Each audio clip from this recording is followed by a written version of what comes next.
Alright, today we're looking at C major and the 5 caged positions, starting with the good old-fashioned open shape here, open position C major chord. If you saw the last video, we did G major. We just went through all the positions, and I gave some thoughts on this one. Maybe you'll pick up something else that I didn't include in the last one. I hope to kind of talk along in all of these and kind of give some insight as I go. So this first shape, the C shape, C position, it is C major. If you notice, it sits right underneath that G. If you saw that last video, or if you just know your open chords already, it sits right beneath that. So G, that's your root of your G, root of your C. Second position from that C is going to be the A, because we're spelling out caged, right? So we just go up to our A shape bar chord, and it just happens to be rooted.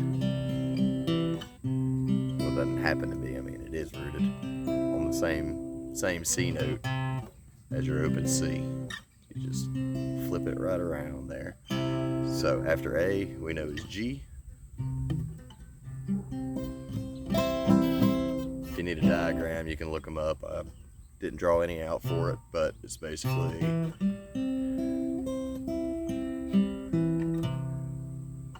your G shape. After G is E. You notice they all have their own uses. You can kind of get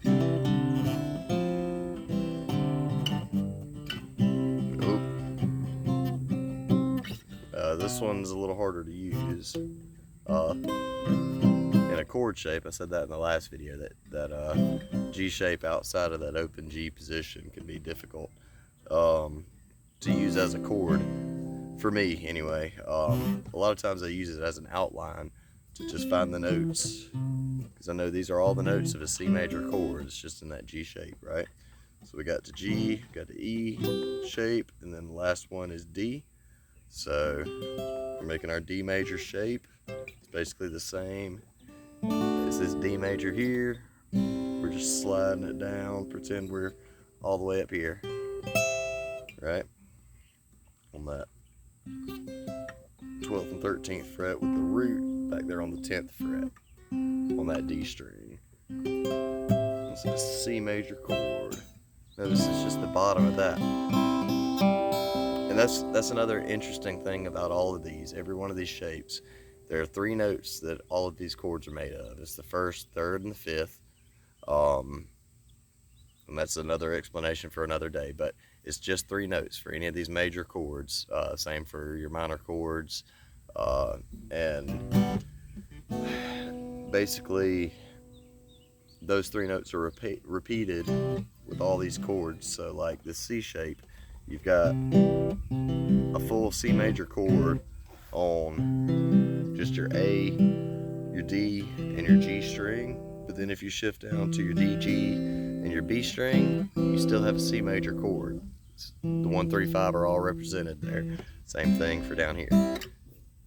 It's the same for all of these shapes. I'm not sure if I'm still recording.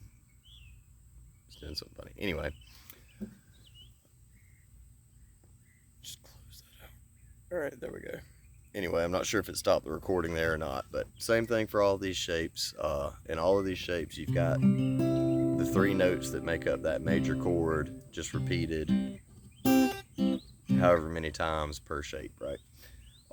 Another thing to take note of is, if you know your C sits right under your G, right? You've got that G root note, you drop it down to get that C.